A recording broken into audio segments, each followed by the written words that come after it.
Welcome to a special edition of Stories of Brisco and Bradshaw. I'm John Layfield, better known as Bradshaw. I'm joined, as always, with my WWE Hall of Fame partner, Mr. Gerald Brisco, and the hardcore legend himself, Mr. Brian Heffron, better known as the Blue Meanie. And we've got a special treat today. It's sold millions and millions of albums. He's got a new album out, Clear Light and Dark Matter. He's got a solo album out right now. But more importantly, if you went to college in the 80s, you know every single song Wang Chung sang because you were in dance halls trying to pick up girls with those songs singing. He is Mr. Jack Hues. Jack, welcome to the show. No, it's a pleasure to be here. It's an honor to have you. It's a strange. Tell me first about your album. You got a retrospective album. I guess that's hard to do when you've had so much success over so many years and so many great songs. Tell us about your album, Clear Light, Dark Matter, that's just coming out now.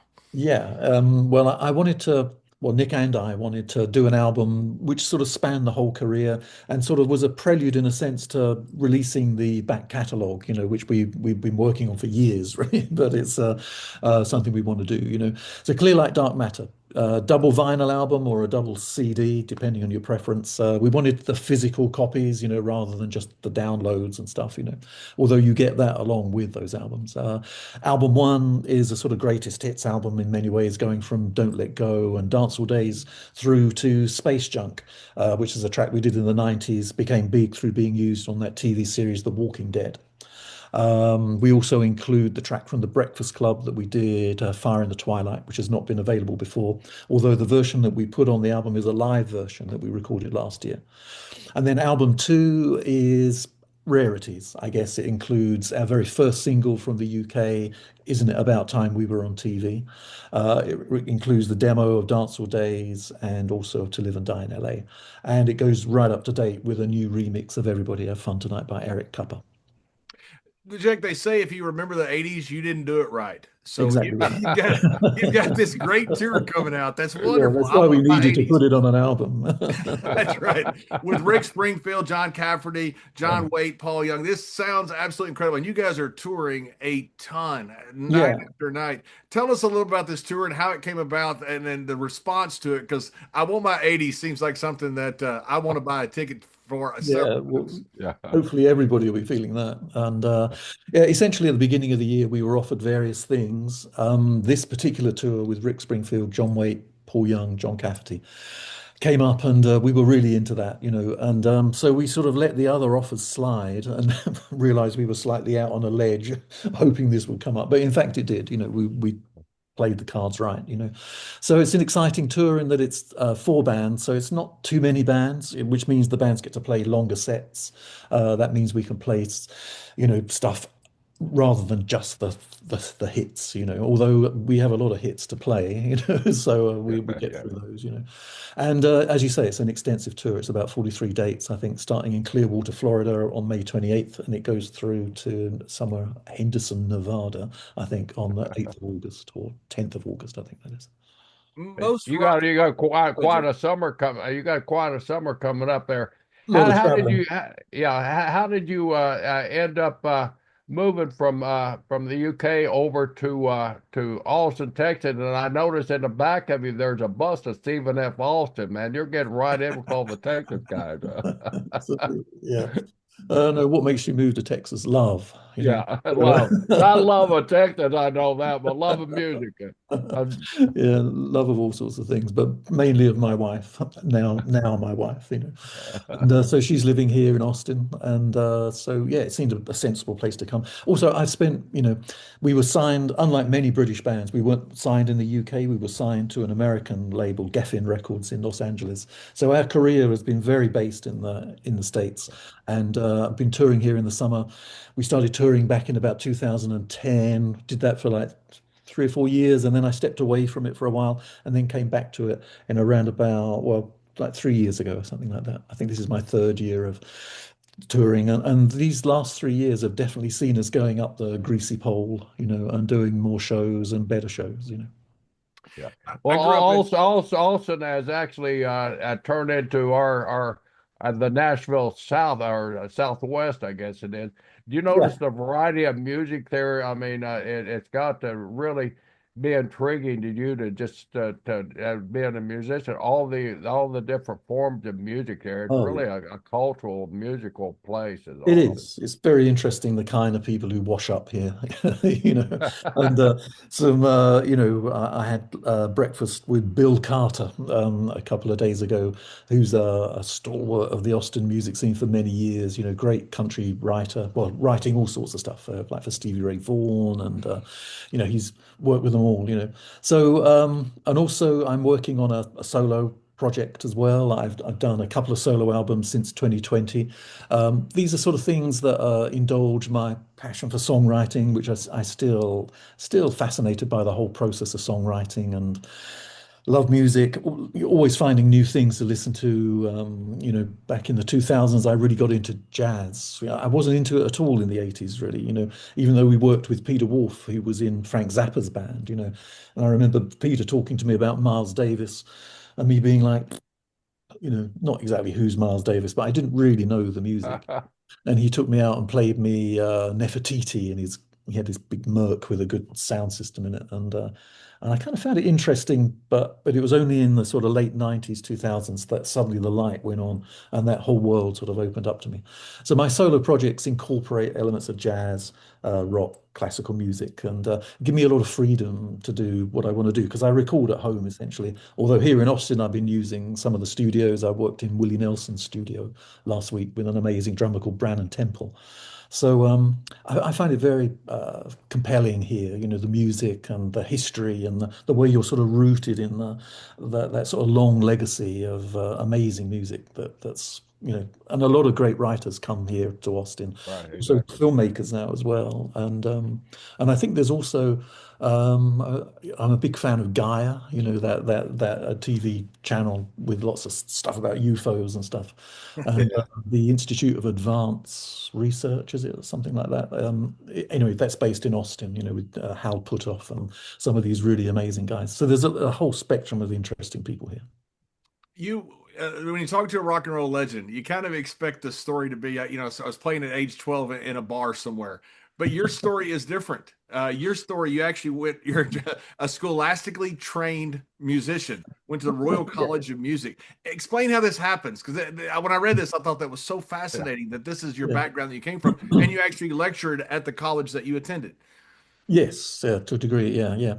I mean, I was playing in bars when I was 12. That makes me feel better. Um, Yeah, exactly. So, I grew up, listening to the Beatles, listening to all the great pop music that was around. So that was through the mid to late 60s, so the Beatles and then on, the Kinks, the Small Faces, all those sorts of bands, and then on to the Cream, Led Zeppelin, and these more bands are oriented around playing, and the blues as well, And I was thinking about this, with the whole being in Texas thing, you buy a Cream album, and all the writers on the album were people like Muddy Waters and those sort of Mississippi blues players, which sort of sent you back into the music that they were deriving their sound from, And I find that again really interesting to be in Austin because it is part of that deep history of sound, going back into, Elvis and country music as well, So really fascinating. But yeah, when I was 12, my dad was a musician. He was a saxophone player. He quit being a professional musician when I was born because he had to get a job, which you had to do in those days. Um, but he had a sort of dance band, I suppose you would call it, that played in a local dance hall in the town that I grew up in. And I was playing in his band when I was literally 12, 13. I used to play bass guitar and read the charts and I was having sort of classical guitar lessons at that time, I suppose. The music didn't mean that much to me at that point, but it was a means to an end. Reading music gives you access to music at so many different levels. But by the time I got to 18 and leaving school, I sort of thought, yeah, it was a bit of a crossroads in the sense, because I sometimes think, should I have just left school and joined a band and, taken that route? But I didn't. I went to university and studied music. And in those days, you had to study classical music because there were no jazz courses and rock courses. It was just strict music, Wow. and that was a great discipline, daunting in some ways, but it gave me time to sort of listen to this music, Bach and Mozart, Beethoven, and also more modern composers, Stravinsky, Stockhausen and stuff, and hearing music as a like sonic art, I suppose you could call it, because a lot of it's quite abstract, like modern painting and stuff.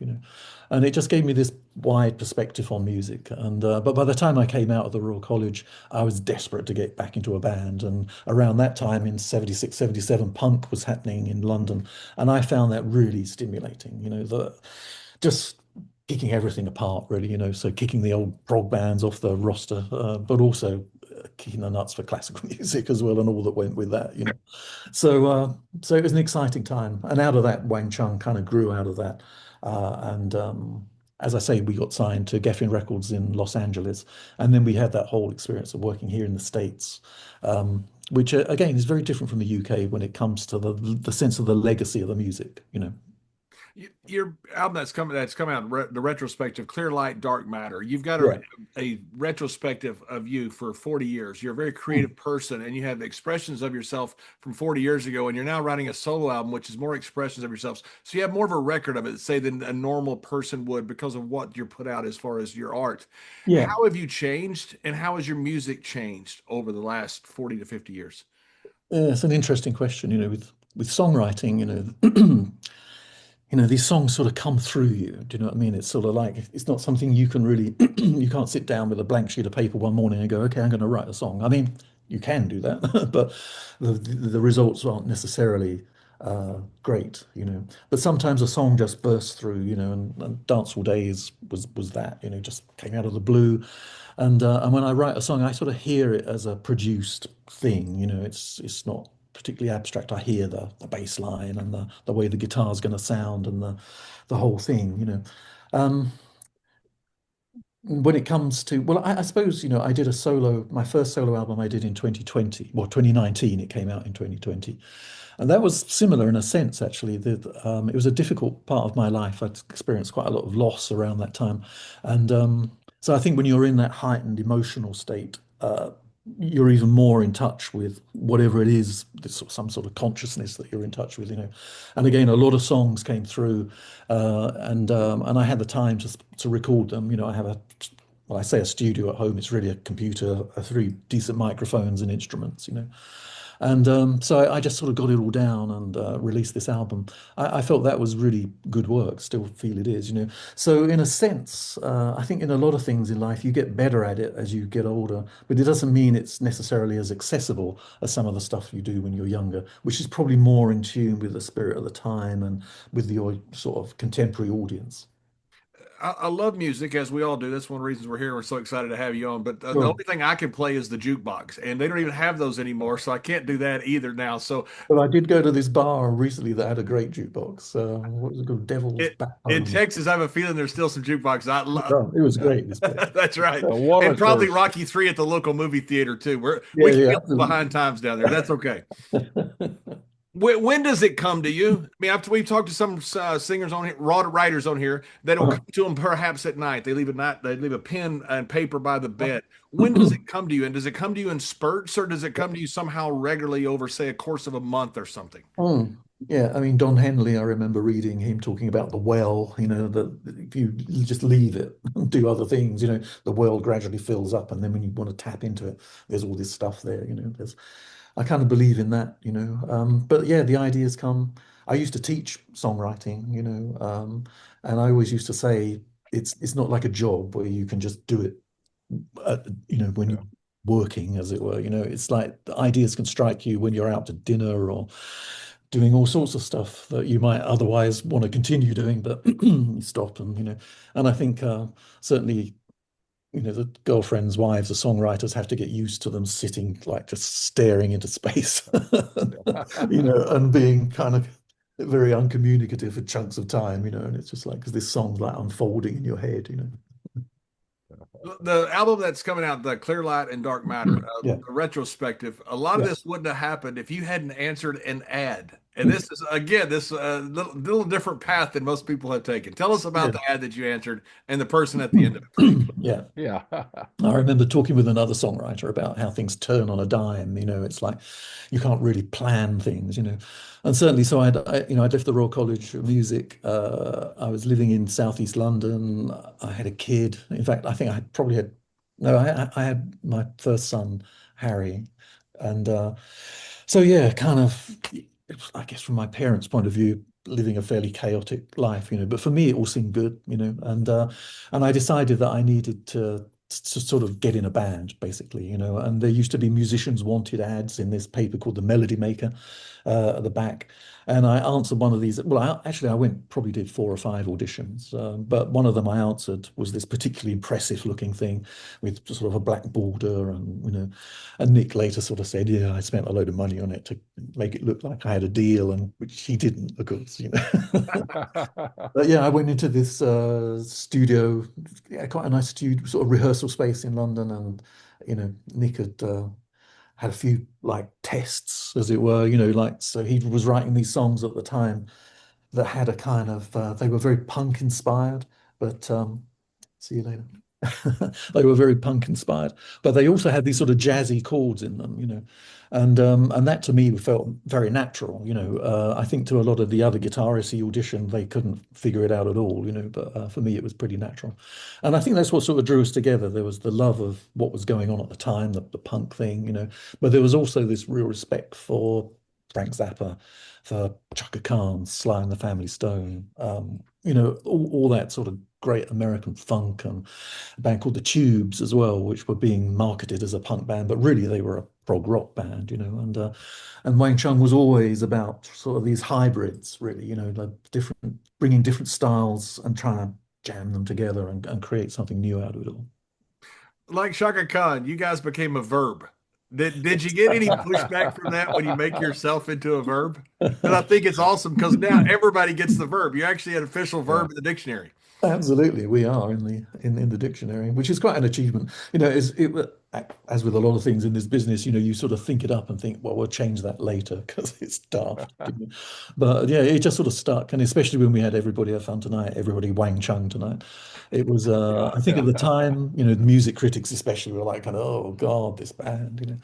But people loved it, and these days it's kind of like it's kind of cool, it's even cool now, so it's great. It's even cooler these days. Who come up with the name Wang Chung? I came up with it. I was reading a book at the time on this German avant-garde composer called Karl-Heinz Stockhausen, and he talked about Wang Chung, or Huang Chung as he spelt it, which is translates from the Chinese yellow bell, Wang yellow, Chung bell. Although if you say that to a Chinese person, they look kind of blankly at you because Chinese is all about how you pitch the word and pronounce it, but apparently it is a proper Mandarin kind of term, and it refers to the yellow bell.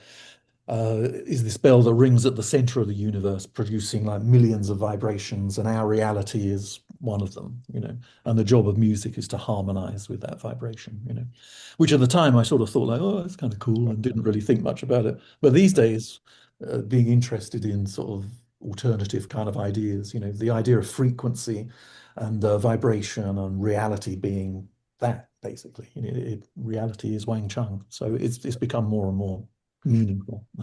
But Yeah. go ahead, meaning you have something. In the 90s, I wrestled for a promotion called ECW, and I could assure you after every event we had, we definitely Wang Chunged a little bit too hard. I And can imagine you did. yeah, and we have a ECW had several lawsuits to prove that we Wang Chung frequently. So, but thank you for your time. Thank you for being here. Cool.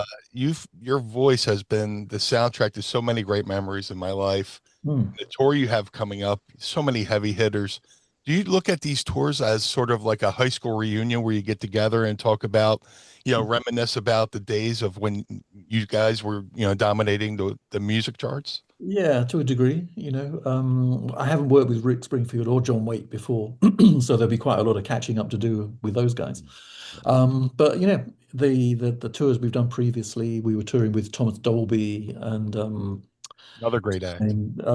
the Thompson twins, Tom Bailey, And they were, Tom Dolby is pretty quiet, reticent sort of guy, but it's just interesting to be around those guys, because they were like big influences on Wang Chung. There was a lot of, you hear what those guys are doing, particularly Thomas Dolby, because he was always so creative with sound and the technology. I mean, I guess the 80s, you got the great pop songs, but they're powered by this emerging technology of drum machines, synthesizers that you could keep in tune, and could afford as well, because previously a lot of that electronic stuff was astronomically expensive.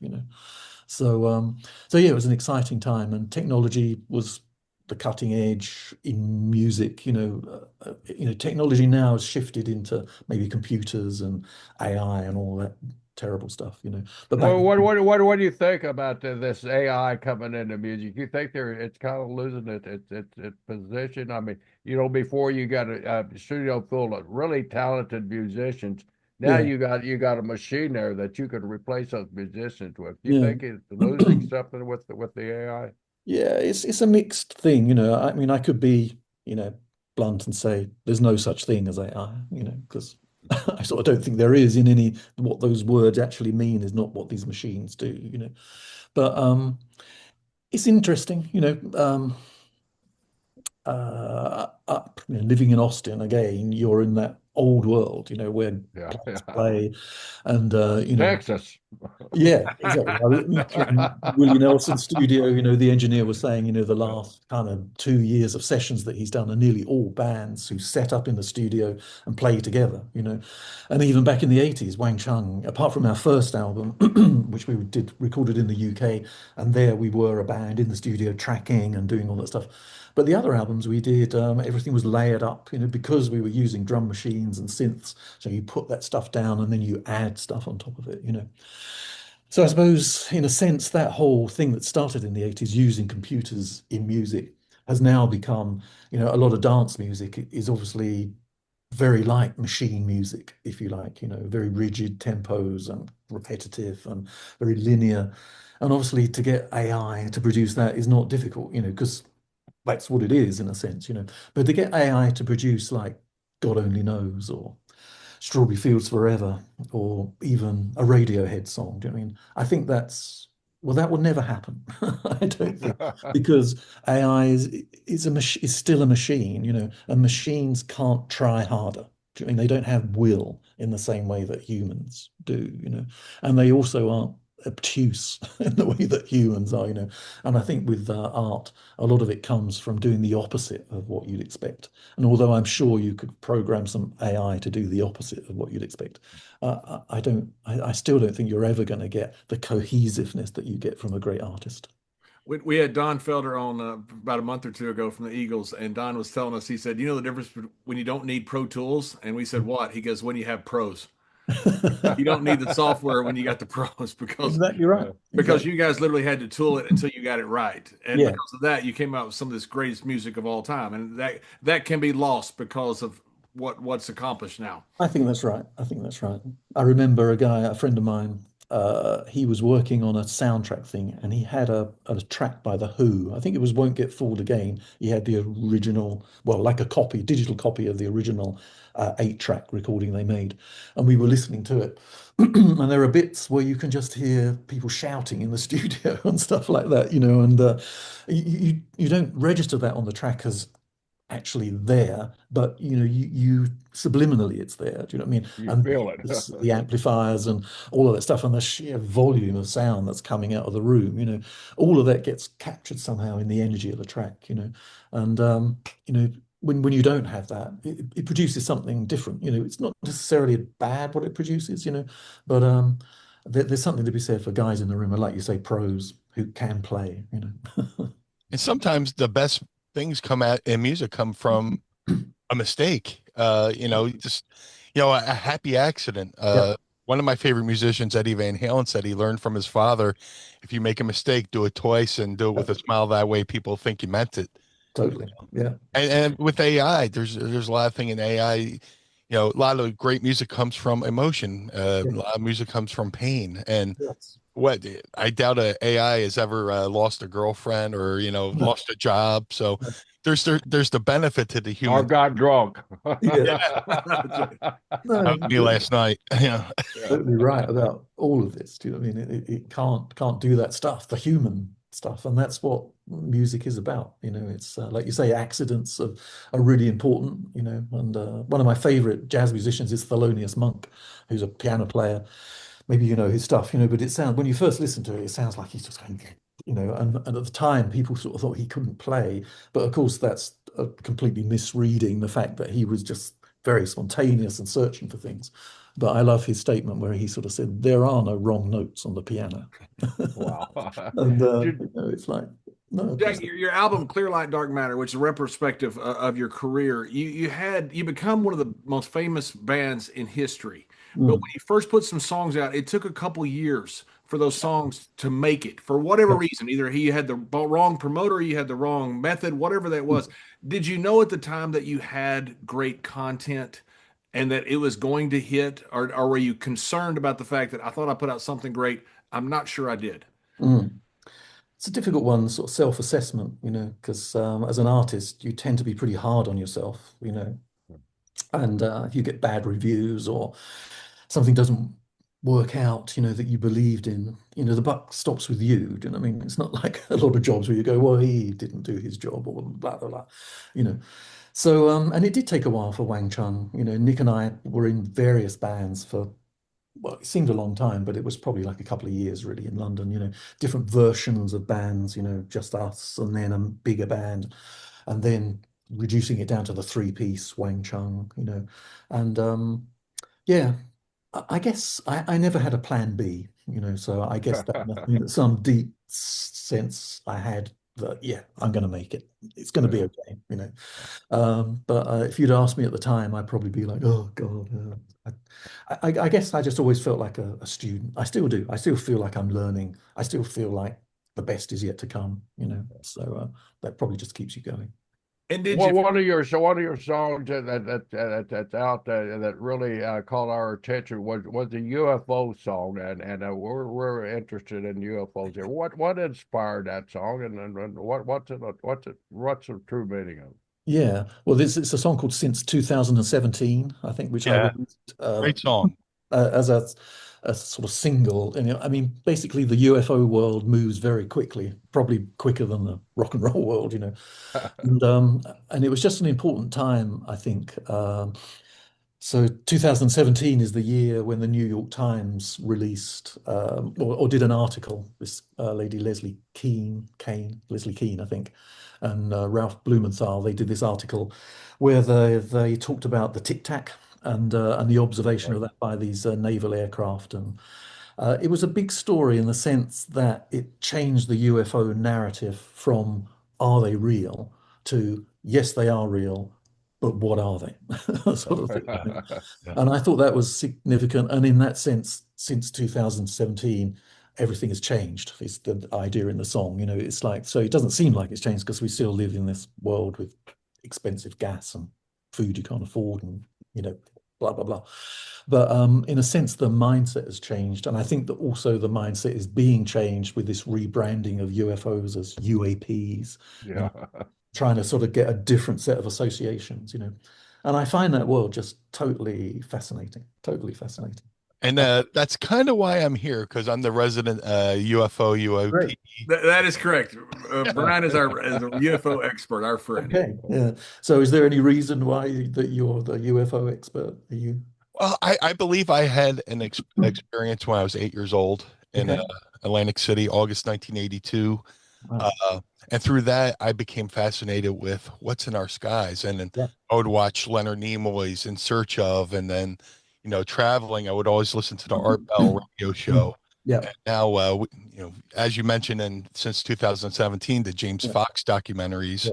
and we have a documentary coming out called Age of Disclosure. Yeah. It's just, I want, if the universe is just us, then it's just a waste of space. Yes. So, Yes. and I've gone down all the rabbit holes of theories. Yeah. Maybe we're living in their version of an ant farm, and Yeah. we're just part of an experiment. But so ever since I was a kid, This is it's been my obsession. So I would ask you: has there ever been a moment, like say you're rocking down the highway on your tour bus, look out the window, and you think you saw something, but you weren't quite sure what was that? Was that a meteor? Was that? Have you ever had a personal experience? Oh yeah, yeah.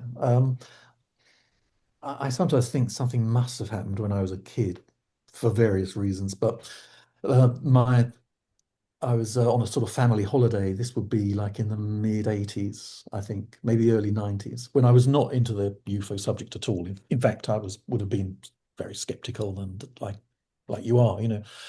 And I remember getting back from shopping with the kids and my wife, and I had I have three kids, and two of them went indoors, you know, with the shopping, and my eldest son and I, he was what, about sort of 8 or 9 at that point, was standing outside and watching this sort of light in the sky that was like hovering over the fields. It was, and there was this sound of like a sort of helicopter type sound as well, which I know is unusual because most UFO sightings are silent, you know, but the sound attracted us, and we were watching it, and it was just kind of like over there on the sort of mid right side of the view, and suddenly it shot across to the left side like really quickly, you know, and it kept doing this like ding, you know, and then it went up 45-degree angle like, up into the sky, you know. And at the time, you know, Harry and I just sort of looked at each other and are kind of like, well, that was weird, you know. And it was only later when I moved out of London, actually, and met a whole bunch of people who were into these sort of like UFOs and conspiracy theories and the Philadelphia experiment and all of that stuff, you know. And that I started to sort of read some of the books and started to think, hey, there's actually quite a lot of evidence. You know, if it was a law court, you would definitely convict in favor of UFOs with the evidence that's there, you know. And subsequent to that, I had various sightings, if you like, but they were very quick, you know. And so a couple of times in the UK, I've seen these. It's like a light about the size of the full moon, maybe slightly bigger, a little bit paler, that's just gone across the sky. So you sort of catch it out of the corner of your eye and it disappears literally within like a second and a half, 2 seconds. You know? And I've seen that a couple of times. You know. Within the last year, you know, we had the drone incursions Yes. Yeah. over at this. A lot of people don't realize over in the UK there was incursions over the Royal Air Force bases, Yes, that's right. Lancashire and Yes. Gloucestershire, and Yeah. it just I think we're going to get to the point where one of these countries has to come out with full disclosure just to let people know. But you know, Yeah. you got to do it in a safe way to where people don't Yeah. freak out. Yeah. Yeah. Well, I saw stuff, you know, for many nights actually here in Austin around that kind of drone thing. You know, it was just a particular area of the sky where these things used to sort of float into view and sort of like just drift around a bit and then fade out and stuff, you know. And so, yeah. That's Willie Nelson's bus. There you go. That's Willie Nelson's bus, by the Probably is. Willie Nelson's thought. Mr. Brisco is friends with Willie Nelson. He would Oh, know. cool. Oh, he's a hero, that's for sure. Yeah. He certainly is. Hey, Jack, you know, we had the congressional hearings recently, and in those hearings, you had people under sworn testimony Yep. that were former or current government employees stating under sworn testimony that there are alien biologics in alien custody. Yes. This is the biggest discovery in the history of mankind, if this is true. It And then is. afterwards, you go, okay, back to Hunter Biden's laptop or Trump's impeachment, whichever your political party wants to go with. You know, you make these incredible accusations under Yeah. sworn testimony, government employees, and then Yeah. the government just moves to the next thing. That has to drive you nuts. Was that one of the reasons you write a song like this, for awareness that, guys, Yeah. please, you guys are not exactly doing the public a service here?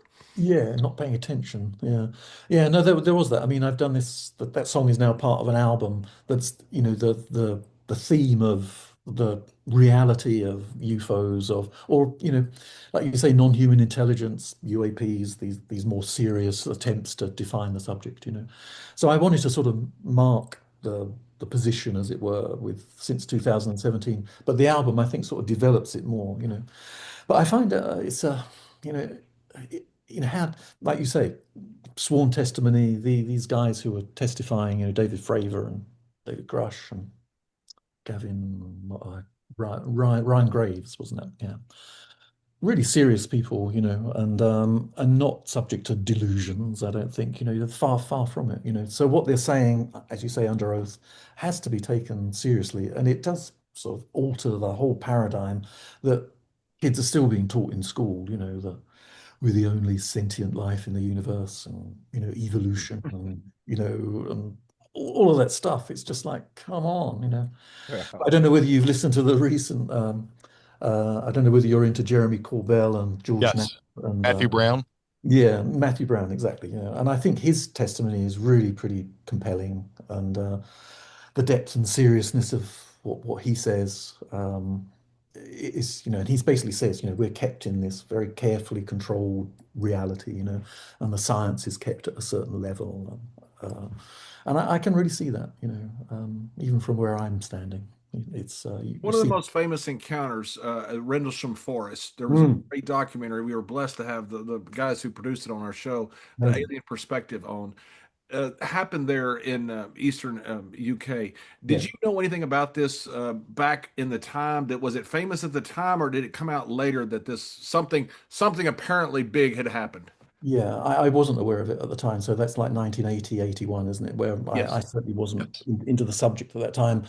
And it was never reported on the evening news or anything like that, And that stuff in the UK still isn't in the mainstream in anything like the way it is here in the States, Um, yeah, no, I remember one of the most interesting books I read was a guy called Derek Sheffield, A Deadly Concealment, I think it was called, But he was talking about the sighting of this large black triangle that flew over Belgium and northern France.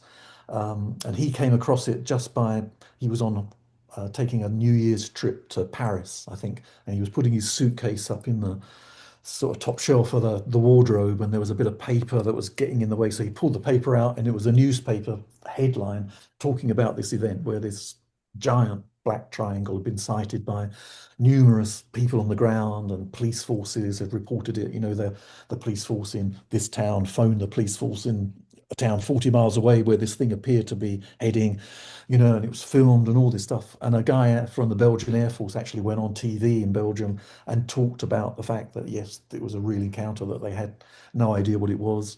And I think this thing sort of was going from like sort of 80,000 feet to ground level in 2 seconds and things. And it was huge as well. It's so, and stuff like that just sort of blows your mind, you know what I mean? And Rendlesham was a similar scale thing. I've read a lot about it, but I wasn't aware of it at the time.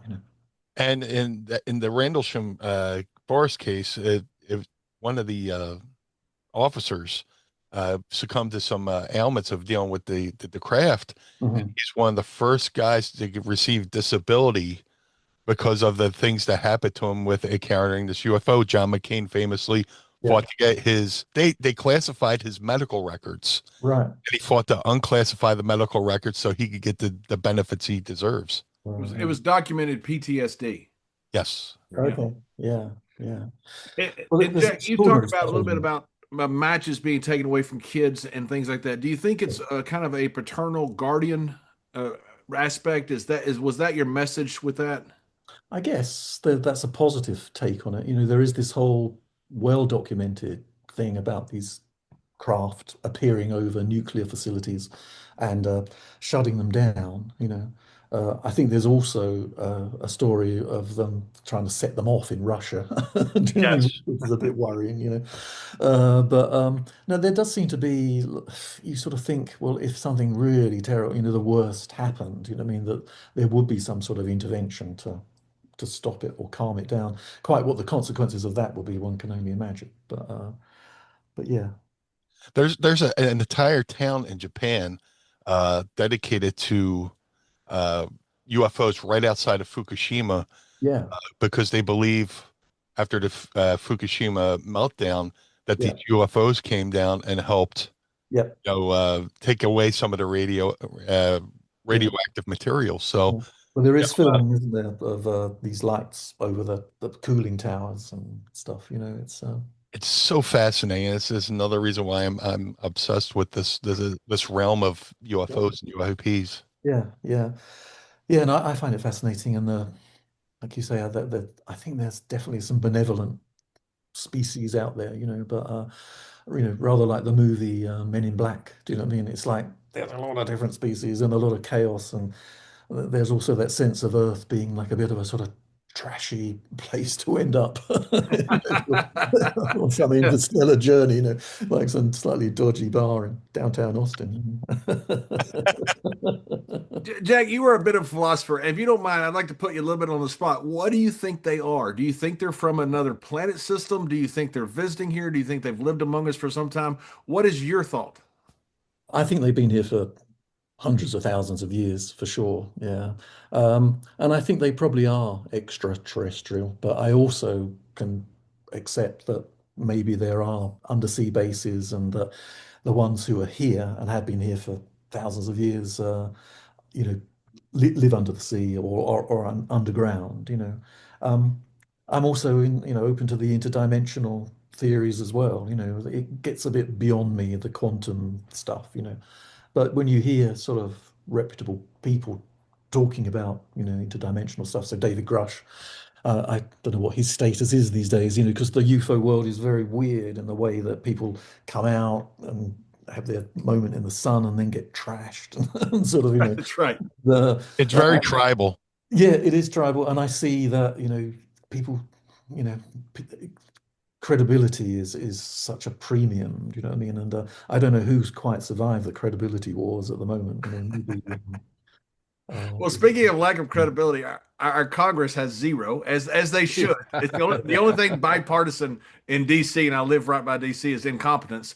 But do you think that the government is involved in a cover up with this? And for if sure. if so, how far down? Our black ops are like 80 to $100 billion, somewhere like that. Talking about Area 51 and the different bases. Mm, No one knows where that money goes, except for maybe yeah, Lockheed Martin and a few people. So there really is a lot of stuff we simply don't know. And the temporary employees here in DC, which are your elected officials, they hate that term, yeah. most of them probably don't know. What are your thoughts as far as the government being involved in some type of systemic cover up?